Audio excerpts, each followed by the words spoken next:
Bismillahirrahmanirrahim. Uhayyikum bitahiyatal ahlil Islam. Assalamualaikum warahmatullahi wabarakatuh. Alhamdulillahilladzi arsala rasulahu bil huda wa dinil haq liyudhhirahu 'ala dini kullih wa kafa billahi shahida amma ba'd. Ya ayyuhal hadirun ma'asyiral muslimin, Bapak Ibu jamaah Masjid Al Huda yang senantiasa diberkati dan dirahmati Allah Subhanahu wa taala. Syukur kita aturaken dumateng ngarsa dalem Allah Subhanahu wa taala. Alhamdulillah sampun maring kabarokahan dumateng kita sedanten sehingga insyaallah sonten menika kita saged thalabul ilmi kanthi kahanan sehat wal afiat. Salawat dan salam taslim mugi kunjuk dumateng Kanjeng Nabi Muhammad sallallahu alaihi wasallam. Mugi-mugi kita angsal syafaatipun min yaumi hada ila yaumil qiyamah insyaallah. Ikhwani fillah, azakumullah wa iyyakum. Bapak Ibu yang berbahagia dan senantiasa diberkati Allah Subhanahu wa taala. Kita membahas tema yang berkaitan dengan ahwal atau keadaan menjelang hari kiamat. Hadis ini diriwayatkan dari Huzaifah ibn Yaman yang beliau mengatakan yang merupakan sahibus siri. Sahibus siri itu apa? Spionasenya Rasulullah SAW itu adalah Huzaifah ibnul Yaman. Beliau itu yang mengetahui rahasia apapun yang ada di Madinah, bahkan nama-nama orang munafik. Sampai-sampai Umar bin Khattab ketika mau menyuratkan orang, dia melihat Huzaifah ibnul Yaman dulu. Kalau Huzaifah itu kemudian tidak menyolati ya seseorang yang mati di Madinah, maka dipastikan bahwa orang itu adalah orang munafik. Jadi yang mengetahui orang munafik itu cuma Huzaifah ibnul Yaman. Setelah beliau meninggal maka tidak ada lagi orang yang mengetahui ya siapa orang yang munafik karena beliau diberitahu oleh Rasulullah SAW.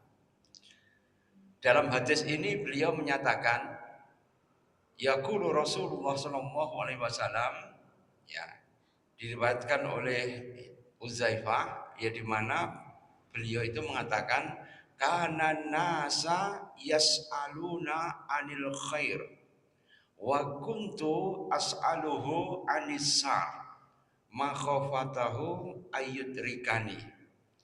Ini perkataan Huzaifah ya yang mengatakan kana nasa, kebanyakan manusia itu bertanya tentang kebaikan. Wa kuntu, sedangkan aku ya bertanya berkaitan dengan keburukan. Yang aku takut keburukan itu akan menimpaku. Ya, ini adalah perkataan daripada Huzaifah. Beliau takut enggak menanyakan kebaikan tapi menanyakan keburukan. Ya Rasulullah, inna kunna fi jahiliyatin wasarin. Wahai Rasulullah, dulu kami itu berada di dalam jahiliyah dan di dalam keburukan. Faja'anallahu, kemudian datang kepada kami yaitu adalah hudan wal khair, yaitu kemudian datang petunjuk dan kebaikan. Fahal ba'da hadal khair mingsar, apakah kemudian setelah datang ya keburukan itu akan datang ya yang namanya ya setelah datang apa itu kebaikan, apakah kemudian akan datang keburukan? Maka kemudian Rasulullah mengatakan ya waqala na'am. Fahal ba'da hadal khair min fahal hada ba'dal syar min khair. Ya Rasulullah, apakah setelah datang ya keburukan akan datang kebaikan lagi? Maka Rasulullah mengatakan na'am, akan datang kebaikan. Tapi wa fihi dahan, tapi kebaikan itu berada di dalam kabut. Ya, jadi kebaikan itu di dalam dahan atau dukhon. Ya. Wa ma dakhanuhu ya Rasulullah, apa kabutnya itu ya Rasulullah?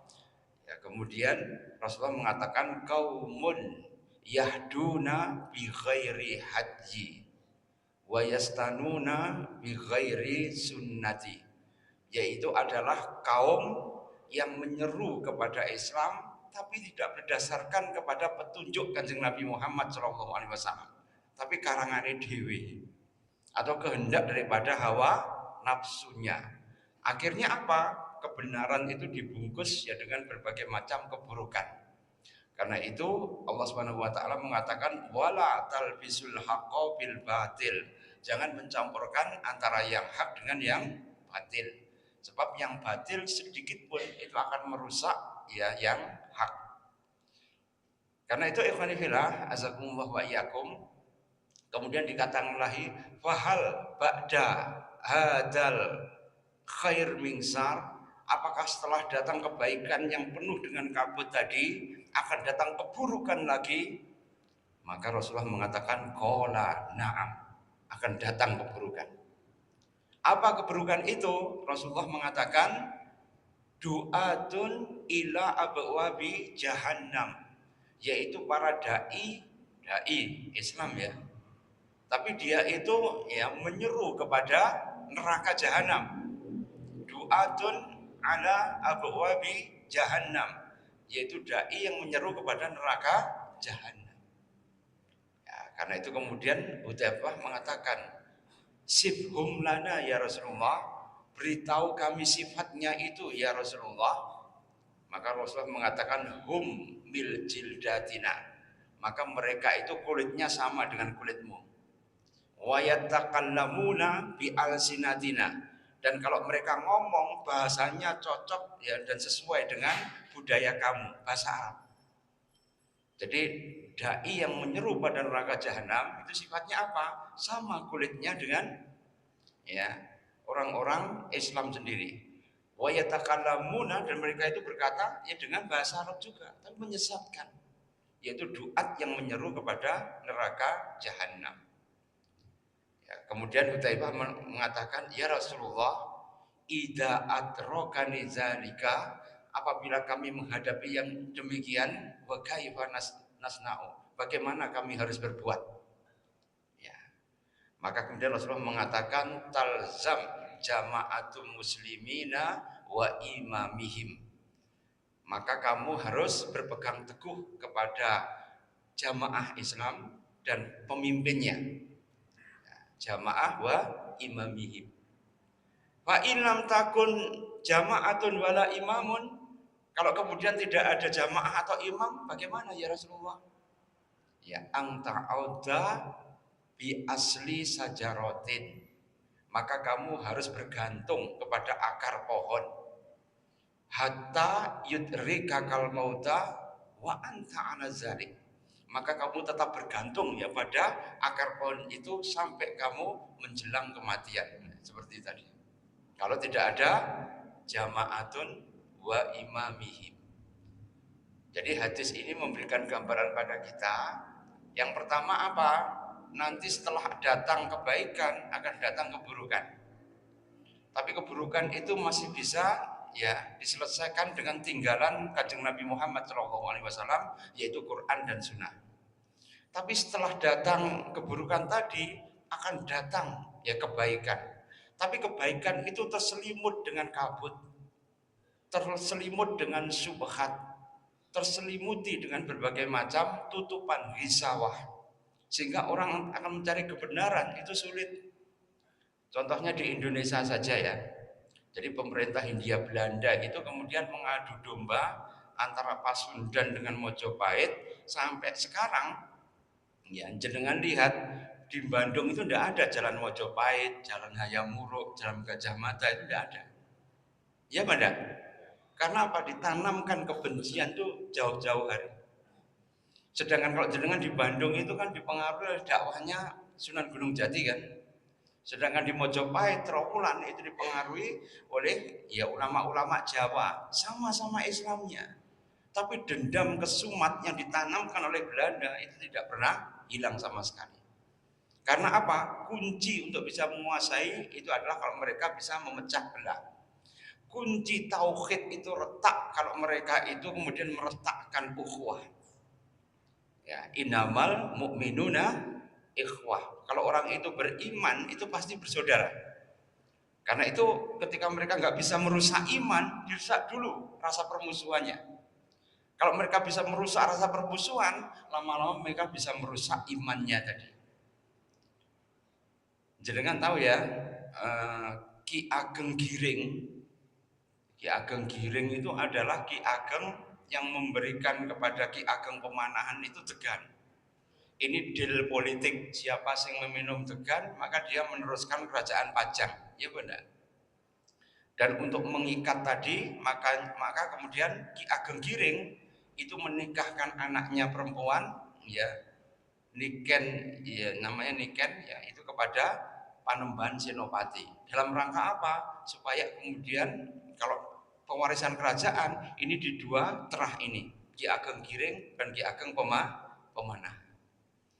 Tapi nanti setelah kemudian berjalannya waktu, ternyata kemudian anaknya Panembahan Senopati, yaitu adalah Joko Umbaran, itu malah tidak diakui. Dan ketika tidak diakui, ini menimbulkan pertentangan yang hebat di kalangan keluarga Mataram. Nanti kelak di kemudian hari, Mataram yang didirikan Panembahan Senopati itu pecah menjadi 4. Mangkunegaran, Kasunanan, Ngayogja Hadiningrat, dan Paku Alaman. Pecah menjadi 4. Dan dua-duanya ini kemudian saling menghancurkan satu dengan yang lain. Ketika Raffles itu menyerang keraton Ngayogyakarta Hadiningrat, maka yang membantu Inggris itu siapa? Membantu Raffles, kerajaan Mangkunegaran, dulure dhewe. Ya, bayangkan ya. Nanti kalau kemudian terjadi perang lagi, ya Pak, perang pecinan, geger pecinan, ya itu nanti juga kemudian perperangannya itu ya antara klan-klan keluarga Mataram semua. Pertama adalah Mangkunegaran dibantu dengan Mangkubumi atau Pangeran Mangkubumi nanti dari Hamengkubuwono yang pertama. Itu pun nanti akan terjadi perang juga sehingga akhirnya ada palihan nagari. Ya, Yogyakarta dengan Solo itu kemudian berpisah kerajaannya dan sampai sekarang mempunyai tradisi yang berbeda-beda, dari tari, makanan sampai udengnya itu berbeda-beda semua. Ini adalah salah satu politik dari Belanda itu yang sangat benar-benar halus kemudian memecah belah di kalangan umat Islam supaya kemudian ya tidak mengikuti Islam itu secara mendalam, diciptakan aliran kepercayaan. Dan aliran kepercayaan itu ujung-ujungnya apa? Manunggaling kawula Gusti. Jelas itu sesuatu yang berbeda di dalam Islam. Yang menganut manunggaling kawula Gusti yaitu Al-Halaj itu adalah Syiah Koromitah. Syiah itu adalah ya yang kemudian menjadikan Ali itu menjadi nabi, dan kemudian Koromitah itu artinya kebatinan. Jadi Islam Syiah yang mistik itu nanti kemudian mengajarkan ya kepada manunggaling kawula Gusti atau wahdatul wujud. Tapi ini kemudian diadopsi oleh orang-orang kepercayaan menjadi apa? Menjadi ajaran yang kemudian membuat orang Islam itu kalau mendalami Islam itu menjadi mandek mangu. Mandek mangu ya apa? Ya Islam ratenanan, ya hanya mengaku Islam tapi kemudian tidak sholat. Sholatnya diganti apa? Menjadi ya sholat sujud bitu misalnya kalau Sabto Dharma. Ya kemudian sholatnya diganti menjadi ya istilahnya sholat sir. Sholat sir ya, pokoknya dirasakne tok seakan-akan dia berada di dalam Mekah wis dianggap sholat. Repot ya. Ya Banda. Ya, atau sholat daim. Ya, sholat daim itu adalah sholat ya dalam keadaan diam. Ya, tidak perlu ada gerakan. Yang penting bisa nyipto. Nah, itu nyipto itu namanya di dalam filsafat Jawa adalah ilmu pangrajutan. Pangrajutan itu dibayangkan dengan cipta. Itu bukan dari Islam semua. Tapi ini diadop oleh umat Islam sehingga akhirnya ketika mereka itu menghayati Islam, itu kemudian penghayatannya itu keliru karena ilmunya keliru. Karena itu Ali bin Abi Thalib mengatakan, laula khamsa khisalin lasorun nasa kulluhum solihin. Andaikan mereka itu tidak mengikuti 5 perkara ini, pasti manusia sedunia itu akan menjadi orang soleh. Karena mengikuti 5 ini, mereka gagal menjadi orang soleh. Apa 5 itu? Yang pertama itu adalah qanaah bil jahli. Mereka itu qanaah ya atau nerimo bukan nerimo ing pandum, tapi nerimo dengan kebodohan. Qanaah bil jahli. Ya mereka itu kemudian ridho atau senang ya atau demen dengan apa? Dengan kebodohan. Nah kebodohan itu apa? Apakah mereka secara saintis kemudian bodoh? Enggak. Tapi kebodohan mereka itu berkaitan kebodohan dengan uluhiyah. Karena jahiliyah itu adalah al-jahlu bihaqiqatil uluhiyah. Yang dimaksud dengan jahiliyah itu adalah bodoh tentang perkara ya uluhiyah. Uluhiyah itu apa? Yaitu apa yang disembah manusia. Mereka yakin penguasa alam itu adalah Allah Subhanahu wa taala. Mereka yakin yang menurunkan rezeki dan kemudian yang mencabut nyawa, memberikan manfaat, memberikan madarat itu semua Allah Subhanahu wa taala. Tapi kok nyembah gak gelem. Ya, mereka memilih caranya sendiri dan ini kemudian akan membuat Islam itu menjadi ketinggalan sekali karena ini. Karena mereka apa? Jahlu ya. Mereka itu ya bodoh karena mereka qanaah. Qanaah tapi bukan pada qanaah dalam arti nerimo ing pandum ndak, tapi qanaah terhadap kebodohan, enggak gelem sinau. Coba ya betapa bijaksananya ya Hadratus Syekh Hasyim Asy'ari ketika mendirikan Jamiah NU, maka beliau itu mengatakan mazhab yang dianut itu adalah mazhab Syafi'i, Hambali, Hanafi dan Maliki. 4 mazhab. Sehingga kalau ada perbedaan bisa dipersatukan. Iya, Banda. Kalau kemudian kitabnya Imam Ahmad itu Al-Mughni, ya kemudian Imam Syafi'i misalnya, ini kamu kemudian dipadukan ya dipadukan jadi satu, tidak ada masalah. Karena Imam Ahmad itu muridnya Imam Syafi'i. Imam Syafi'i itu muridnya Imam Malik. Imam Malik dan Imam Hanafi yaitu kemudian satu angkatan meskipun tua Imam Hanafi. Tapi Imam Hanafi bertemu dengan sahabat Anas bin Malik yang meriwayatkan hadis yang sangat banyak dari Rasulullah SAW. Jadi semuanya ada dasar penguatnya masing-masing. Karena itu ma'asyiral muslimin, ketika kemudian terjadi perbedaan mudah dipersatukan. Kalau Jam'iyah itu kemudian indibat atau kemudian mereka itu disiplin ya dengan berbagai macam ilmu yang sudah ditinggalkan oleh para fuqaha kita. Coba ada beberapa bahsul masail ya di beberapa pondok itu. Ketika kemudian bahsul masail itu mengambil kitab dari Maktabah Samilah, itu ustadznya langsung protes, "Oh, tunggu ini punyanya Wahabi." Ya, Maktabah Samilah yang di program itu ada tadi dengan ya ketika jenengan majret itu cari hadis apapun jenengan bisa.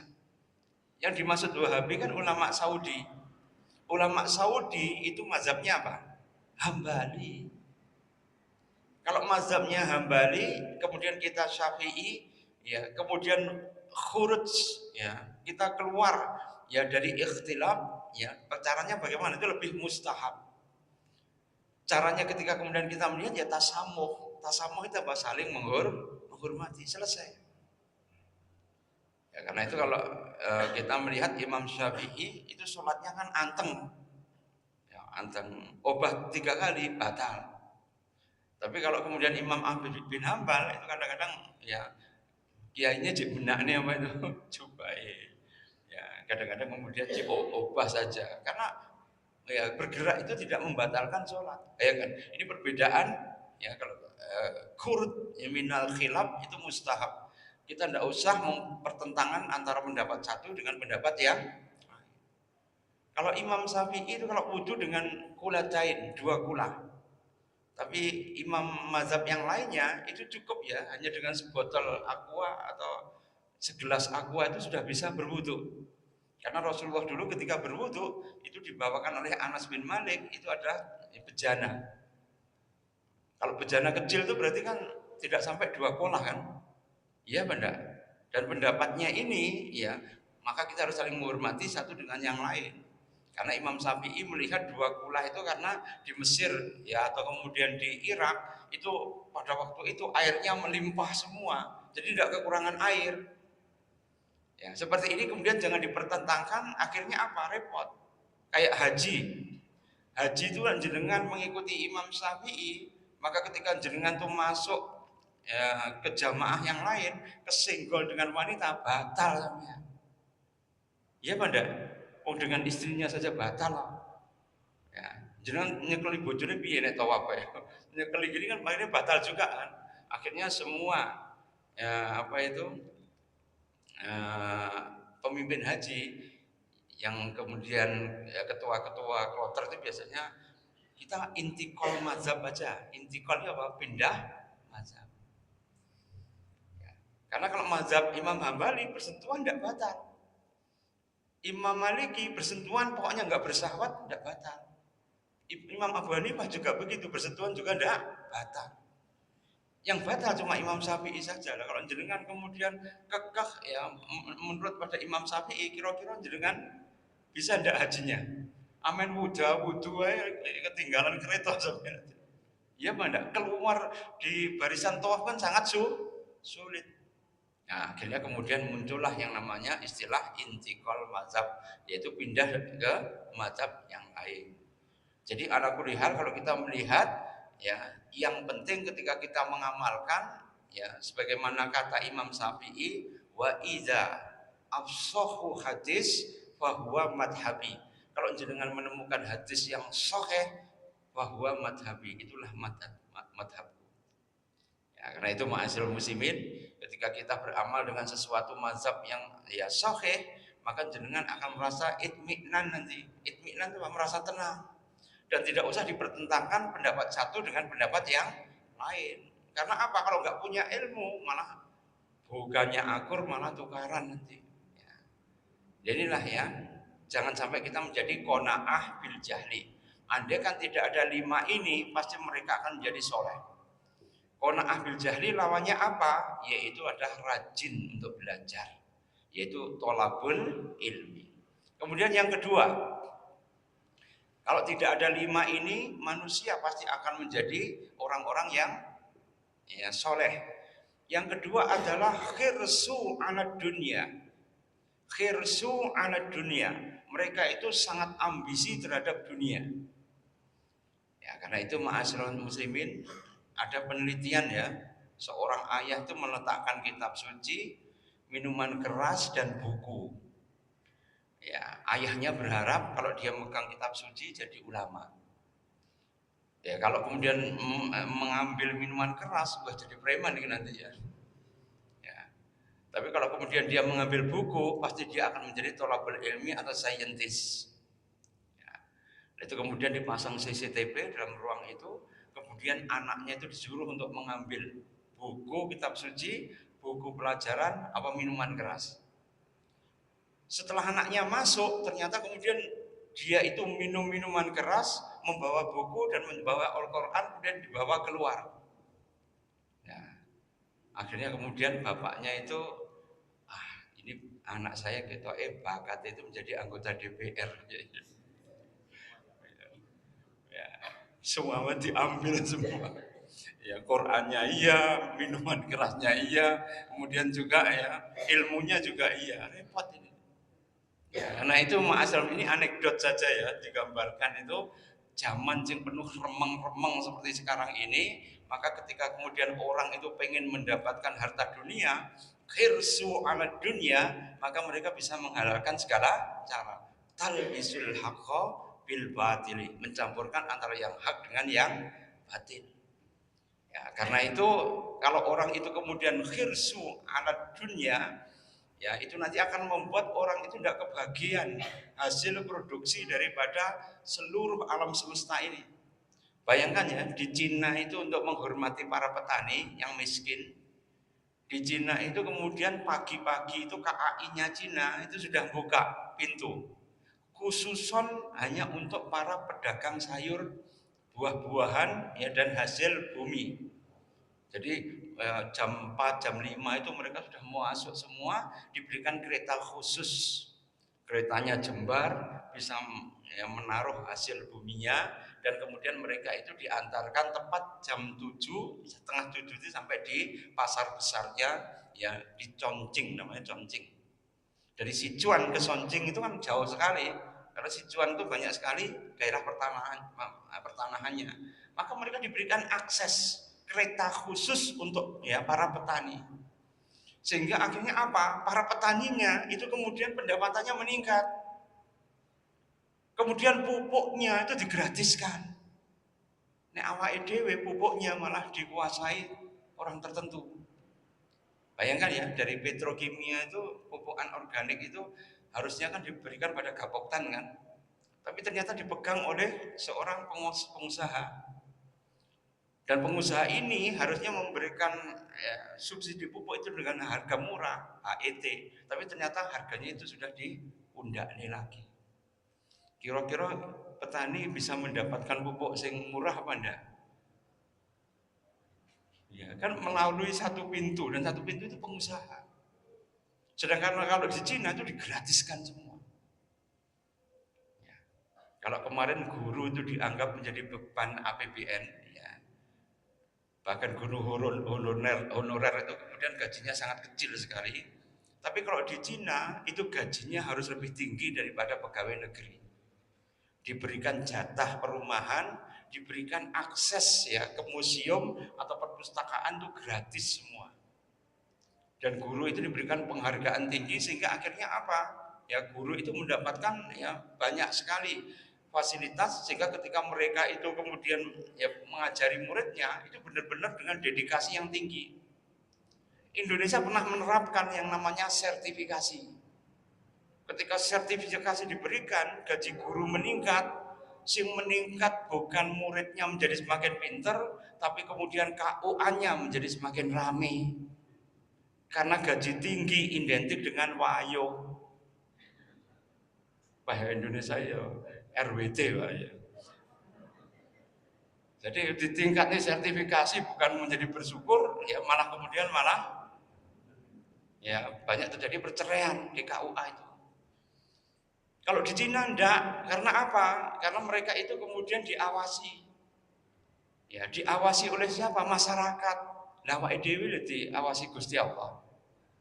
Ya, karena itu Anhar Gonggong, ya, salah seorang ahli sejarah itu, atau Salim Said, ahli sejarah militer itu mengatakan bahwa kalau di Cina itu takut pada pemerintahannya, ya sehingga akhirnya kemudian orang itu ya korupsi di atas 6 juta bisa ditembak mati itu. Ya sehingga akhirnya mereka itu ketika melakukan sesuatu dengan dedikasi yang tinggi. Nek wong Indonesia, Gusti Allah pun ndak wedi deh. Iya Banda. Kalau di Cina itu dengan pemerintahannya saja takut sekali. Tapi kalau kemudian di Indonesia, ya kepada Gusti Allah pun ternyata mereka ndak wedi. Coba bayangkan dengan penduduk Madinah. Ketika Umar itu menawarkan kepada seorang pengembala miskin, wahai gulam, aku beli dombamu itu dengan 1 dinar. Nggak mau Ami, ya nggak boleh pamanku, karena ini adalah milik juraganku. Wis toh ilang sitok kan ndak ketoro toh, ya ini tak kei ya 1 dinar. 1 dinar itu ya sama dengan 4,6 gram emas. Itu kalau emas sekarang 2 juta kira-kira berapa harganya? Ya. Kan mahal sekali ya. Jadi harga kambing sejak zaman Rasul sampai sekarang itu harganya standar. Ya cuma 1 dinar saja. Dan itu ketika ditawari Umar, wes tak beli dengan 2 dinar, enggak mau. Dibelikan dengan 3 dinar, enggak gelem. 3 kali lipat enggak mau. Maka si anak tadi mengatakan, wahai paman jangan memaksa aku. Mungkin juragan saya tidak tahu. Fa'ainallah. Tapi kamu tahu di mana Allah. Begitu Umar itu kemudian ya dikatain begitu oleh seorang anak kecil, Umar itu langsung gugluk nangis. Wes aku terkenal yang juraganmu. Begitu terkenal yang juragannya langsung dibebaskan, kan dia budakan, langsung dibebaskan oleh Umar bin Khattab.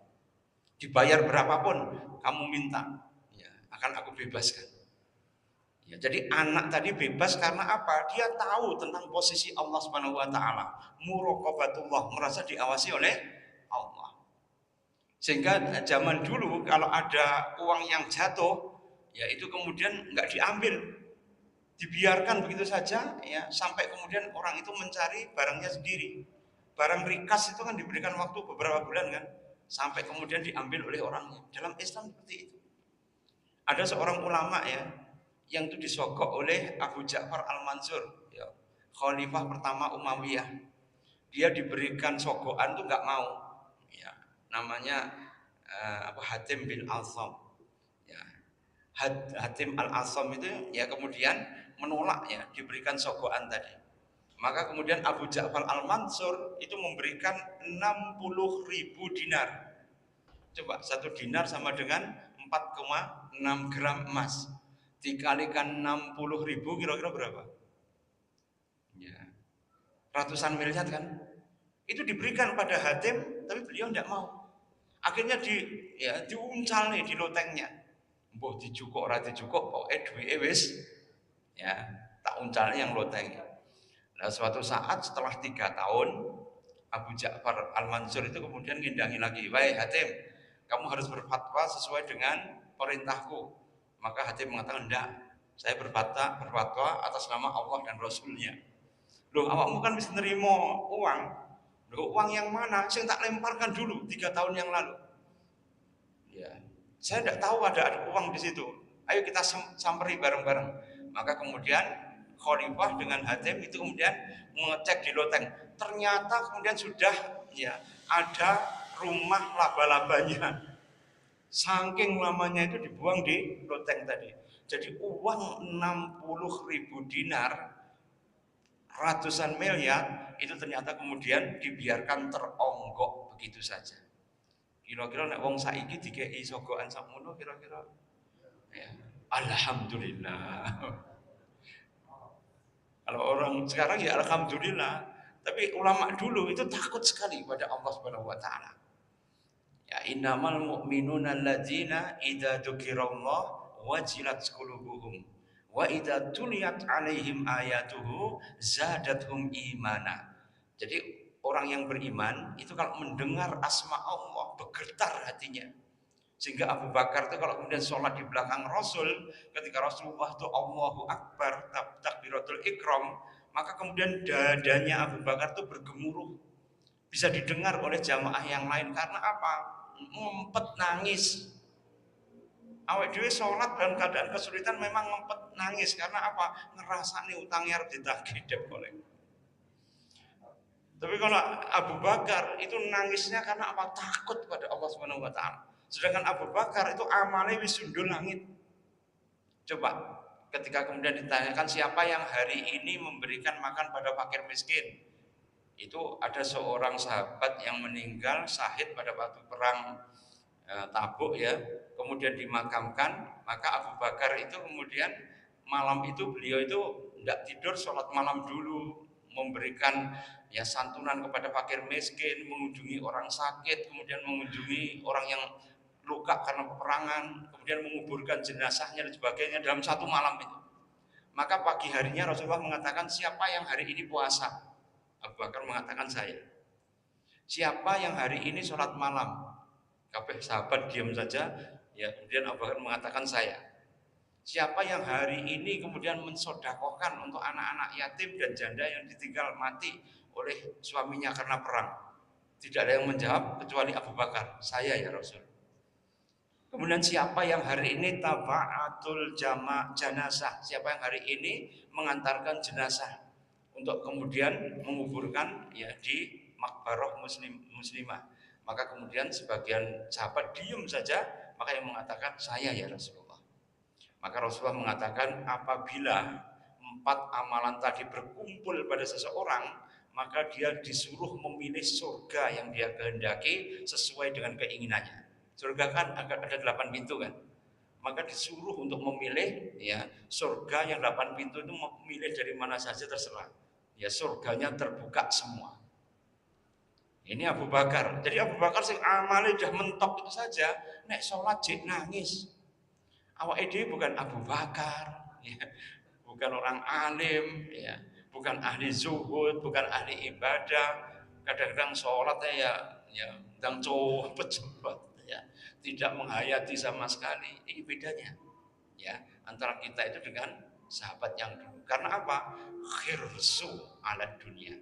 Mereka itu begitu, ya, ambisinya terhadap dunia. Kemudian yang ketiga, ya, kenapa kita menjadi enggak soleh? Karena kita itu ya selalu melakukan apa? Suhu bil budul. Ya, kita itu suhun. Suhun itu apa? Yaitu kita itu kikir ya dengan keutamaan dari Allah Subhanahu wa taala. Kalau ya bakhlun atau bakhil itu hanya kikir terhadap harta.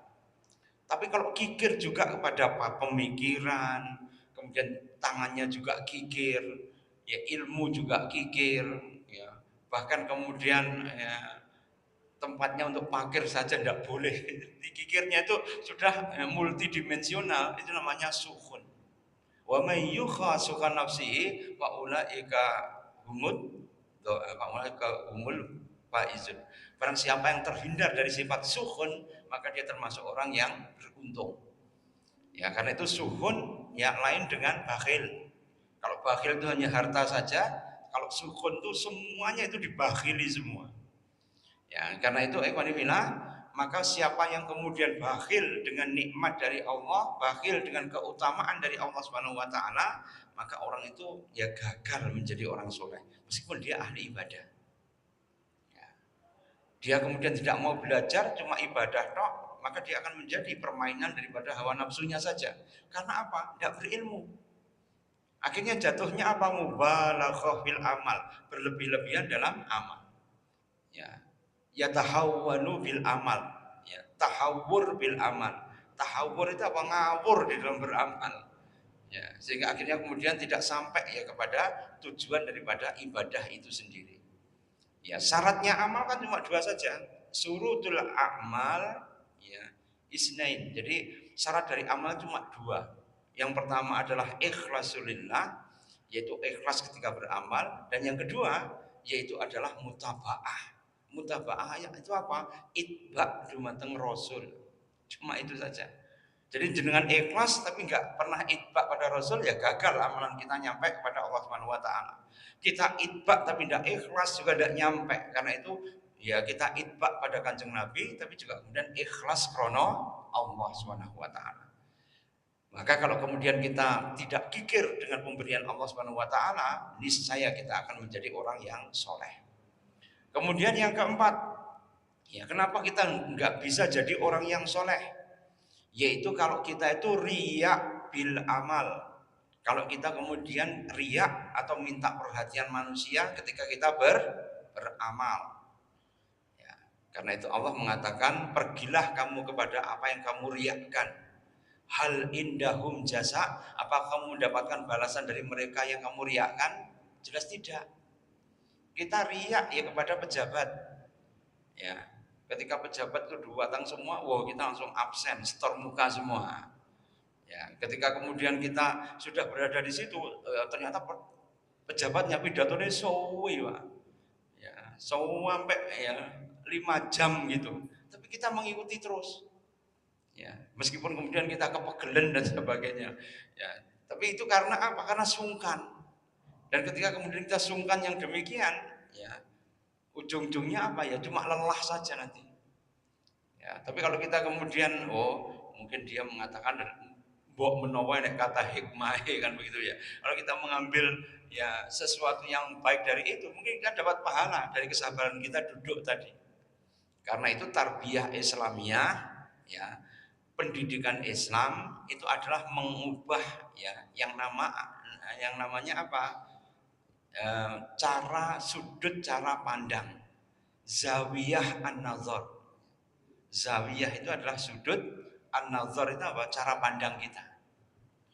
Jadi persepsi cara pandang kita kalau kemudian lillahi ta'ala itu menjadi ibadah. Tapi kalau cara pandang kita itu ternyata hanya untuk ngatok ya kepada seseorang yang kita sukani, berubah menjadi amal yang tidak soleh tapi amal yang toleh tadi. Ya, kosok wangsulipun amal yang soleh itu amal yang toleh. Ya karena itu ketika kemudian orang itu riak kepada Allah Subhanahu wa taala, habis amalnya karena nggak jadi sholah. Ya sholah itu tidak menjadi baik lagi amalannya. Karena itu penghalang orang menjadi soleh itu karena apa? Riak ya kepada Allah Subhanahu wa taala. Kemudian yang kelima, yang terakhir yaitu adalah ijabun nafsi, ijabul mar'i binafsihi. yaitu bangganya seseorang itu kepada dirinya sendiri. Kalau orang milenial sekarang menamakan MPD.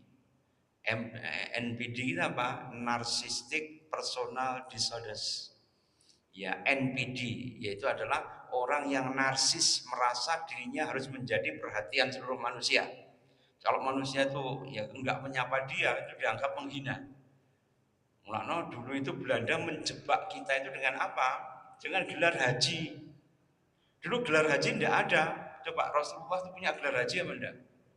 Haji Muhammad ya Shallallahu Alaihi Wasallam, Haji Abu Bakar, Haji Umar. Kira-kira ada apa enggak? Ya, enggak ada. Itu ada sejak kapan? Yaitu sejak Belanda itu mengetahui banyak sekali pemberontakan itu digerakkan oleh para haji. Ya, Haji Piobang, Haji Miskin, ya yang mengobarkan ya perlawanan, ya kemudian semua yang haji ketika datang ke sini pasti memimpin pemberontakan. Karena itu kemudian ya para haji itu disensus. Mereka itu kemudian didaftarkan tuh di Pulau Onrus. Pulau Onrus itu pulau di Kepulauan Seribu itu loh. Itu kalau kemudian mau berangkat mereka itu ya ke Mekah, mereka itu kemudian disensus dulu. Dan ketika kemudian mereka pulang diberikan gelar oleh Belanda itu haji untuk negeri. Ngonek memberontak berarti ya, yang punya gelar haji sudah tercatat di Pulau Onrus tadi. Dilaporkan ke pemerintah Hindia Belanda. Sehingga sejak saat itu tahun 1910-an begitu ya, setelah kemudian banyak yang disensus haji, maka setiap pemberontakan cepat dipadamkan karena Belanda tahu pusatnya di mana. Haji Abdul Karim ketika mengobarkan pemberontakan pada Hindia Belanda, ya, beliau itu adalah mursidnya ya Naksabandia. Ya, ketika kemudian beliau itu menggerakkan perlawanan ya pada Belanda, maka Belanda cepat saja mengetahui siapa oh, ya Haji Abdul Karim langsung diparani. Habis semuanya pemberontakannya. PKI dulu pernah mengobarkan pemberontakan juga di kalangan haji juga. Jadi haji itu diogrok-ogrok PKI supaya mereka menjadi revolusioner. Akhirnya mereka ya protes berkaitan dengan pajak. Maka ketika diserbu oleh Belanda, PKI-nya kemudian tinggal gelanggang, colong pelayu, tahu ya, buang tilas. Akhirnya kemudian yang ditangkap kan para hajinya tadi. Tahun 1928 itu jadi pemberontakan ya PKI, tapi yang ujung-ujung itu PKI. Tapi yang ditangkap siapa? Yaitu adalah para ya haji tadi. Ada itu ma'asyiral muslimin, ketika kemudian mereka itu ijab al-mar'i binafsihi, mereka itu kemudian ujub ya dengan pendapatnya sendiri, itu akan menjadi sebuah aliran yang membahayakan. Komunis itu kan ya sangat bangga kepada ideologinya kan. Kapitalis kan juga begitu, sangat bangga dengan ya kebudayaan dan ya budaya kapitalistiknya. Hedonik yang berusaha untuk hanya mencari kesenangan belaka, tapi kemudian ya dia tidak mau mencari kebenaran. Qanaah bil jahli. Karena apa? Ittibaul hawa. Ittibaul hawa itu mengikuti hawa nafsu. Karena apa? Khirsu ala dunia. Cintanya mereka itu pada dunia. Jangan pernah lihat di TikTok itu Lily J itu ya. Lily J yang ngomong dengan ChatGPT itu loh. Yang kemudian akhirnya masuk Islam. Ya, itu kemudian dari hasil TikToknya yang jutaan tadi, itu kemudian diberikan kepada Lily J, ya, itu kemudian menjadi pabrik roti Lily J Foundation. Dan sekarang bisa masuk di Gaza untuk memberikan roti kepada penduduk Gaza yang kelaparan. Ini Lily J ini orang ateis dulu. Tapi karena dia kemudian sering ya membuat konten berkaitan dengan ChatGPT tadi ya, siapa Muhammad, siapa Allah, siapa ini, apa iman dan macam-macam, ketika dijawabi itu kemudian akhirnya dia masuk Islam. Baru saja mu'alaf tapi dia mempunyai amal yang spektakuler. Jadi ma'asyiral muslimin, kadang-kadang kita Islami wis suwe ya, tapi go nulung ya saudara kita yang kesusahan saja itu tuh sangat sulit sekali. Ya, karena itu hadis tadi memberikan gambaran pada kita, nanti ada kebenaran yang terselimuti oleh kabut, setelah itu ada keburukan, yaitu para duat yang menyeru pada neraka jahanam. Maka kita harus ya berusaha mengatasi dengan cara bagaimana menjadi orang soleh. Orang soleh yang bagaimana? Yang tidak qanaah bil jahli. Wali aneh yang tadi. Kalau orang menjadi tidak soleh kan karena qanaah bil jahli.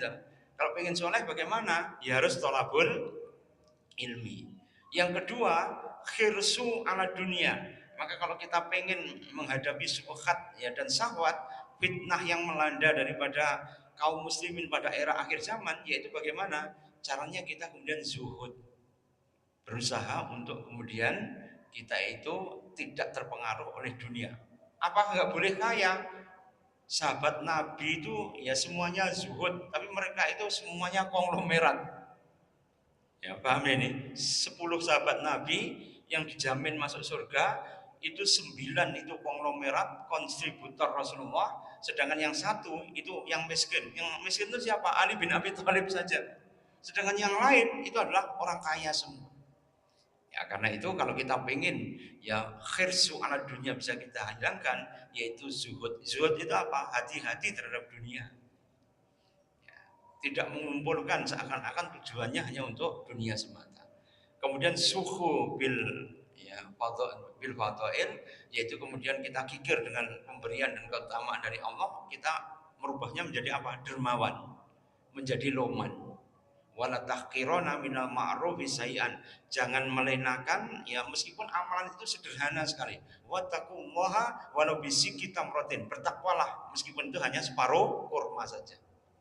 Kalau kita pengen ya berusaha untuk menjadi orang soleh bagaimana? Tidak riak. Lawannya riak apa? Ikhlas. Kemudian ijabul mar'i binafsihi, supaya kita tidak ya ujub atau kemudian kita tidak ijab ya dengan pendapat kita sendiri bagaimana? Maka kita harus meluaskan wawasan kita dengan senantiasa mujalasatul ulama. Kita berkumpul dengan para ulama. Mujalasatul hukama, kita kemudian berkumpul dengan ahli hikmah. Maka dengan itu kita akan memelihara hidayah dari Allah Subhanahu wa taala, sehingga insya Allah kita nanti akan bisa mendapatkan pencerahan menjadi orang yang saleh. Ya, demikian ma'asyiral muslimin. Ya, mungkin ada yang mau ditanyakan sebelum kita masuk Isya. Nggih.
Insya Allah nanti kita ngaji nanti sampai juga tentang setelah hari kiamat, nanti kita akan membahas lengkap ya bagaimana di alam barzah, bagaimana kita dibangkitkan, bagaimana kemudian kita dikumpulkan, setelah itu kemudian bagaimana kita ya ditimbang, bagaimana kita menerima kitab, itu ada ceritanya dewi-dewi.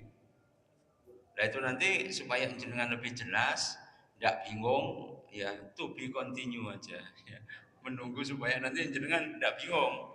Kita membahas dulu tentang hari kiamat, ini orang kempet nih semuanya, ya. Kita mempersiapkan hari kiamat itu kan peristiwanya sangat banyak dan kompleks. Ini kitabnya yang kita bahas cuma satu, tapi kemudian saya ambil dari kitabnya Hadratus Syekh Hasyim Asy'ari Min Asrati Sa'ah. Itu kumpulan daripada kitab beliau, yaitu adalah kitab Syari'. Itu ada 19 jilid. Nah, salah satunya itu tentang min asrotis sa'ah, yaitu tanda-tanda hari kiamat. Wes itu disepakati, yang NU ya setuju, yang Muhammadiyah ya setuju, semuanya setuju kan itu kita Busari. Tapi ini kan nggak pernah dibahas di pondok malah. Ya kita Busari nggak pernah. Coba sampai tanya. Ya nanti kita belajar pelan-pelan saja. Ya supaya kemudian runut. Ya karena nanti kalau sudah meloncat duluan, itu nanti kita bingung nanti. Ya, karena yang kita percayai wa amaman utiya kitabahu biyaminihi fasaufa yuhasabu hisaban yasira. Barang siapa yang menerima kitabnya dengan tangan kanan, dia akan dihisab dengan hisab yang sangat mudah sekali. Hisab yang mudah itu dalam hadis Rasulullah menerangkan cuma 3 saja. Apa itu? Takfu aman dolamak. Orang itu akan dimudahkan untuk dihisab kalau orang itu kemudian memaafkan orang yang memaafkan orang yang menzalimi dia. Kira-kira jenengan ya memaafkan orang yang menzalimi pun nomor. Yang kedua yaitu adalah aman, ya tukti itu adalah memberikan sesuatu loman pada orang yang kikir. Jadi ada orang yang muwadid sekali, tapi kemudian jenengan harus berinfak pada orang tadi, baru hisab jenengan menjadi ringan. Kemudian yang ketiga yaitu adalah ya menyambung tali silaturahim terlebih dahulu pada orang yang memutuskan tali silaturahim. Syaratnya cuma 3 tadi. Itu kemudian baru kita menerima kitab itu dari ya tangan kanan kita. Fasaufa yuhasabu hisaban yasiron. Jadi hisabnya menjadi mudah. Nanti ada kain seperempat apa macam-macam. Itu simbolis saja. Coba tak cari hadisnya lagi. Kira-kira saya nemu apa enggak. Tapi saya baca berulang-ulang kali tentang kitab tadi, belum ada yang simbolis seperti itu. Yang ada yang jelas sekali, yang menerima kitab yang hisabnya mudah. Yang hisabnya mudah apa? Yang gampang memaafkan, yang menyambung tali silaturahim, kemudian loman kepada orang lain. Cuma itu saja. Kan jelas kalau gini kan. Jadi kalau kemudian ada simbolistik yang macam-macam malah bingung nanti ya. Karena itu ikhwanillah, jazakumullahu wa iyyakum, moga-moga bermanfaat. Aku lupa hadza wa astaghfirullahalazim li wa lakum wallahu muwaffiq ila aqwamit thoriq. Wassalamualaikum warahmatullahi wabarakatuh.